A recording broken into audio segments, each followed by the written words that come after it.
Merhabalar, ben Truman Show'un Serenay Sarıkaya olarak tanıdığınız başrol oyuncusuyum. Dilara Erden.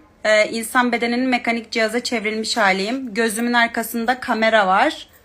Kulağımın arkasında dinleme cihazları var. Kalbimin kenarında benim vücuduma sürekli sinyal verdikleri bir tane Iron Man gibi yuvarlak bir cihaz var. Bununla beni kontrol ediyorlar. 7/24 yayındayım. Bu tamamıyla benim istemem dışında oldu. 7 aylıkken benim ailem beni satmış. Elon Musk'ın, Matt Damon'ın ve Acun Ilıcalı'nın projesine Truman Show olarak. Ben 1992'de doğdum. Bu proje 1998'de Jim Carrey bana yardım etmek için Truman Show'u çekmiş. Benim her yerime ağrı veriyorlar onların istediklerini yapmam için.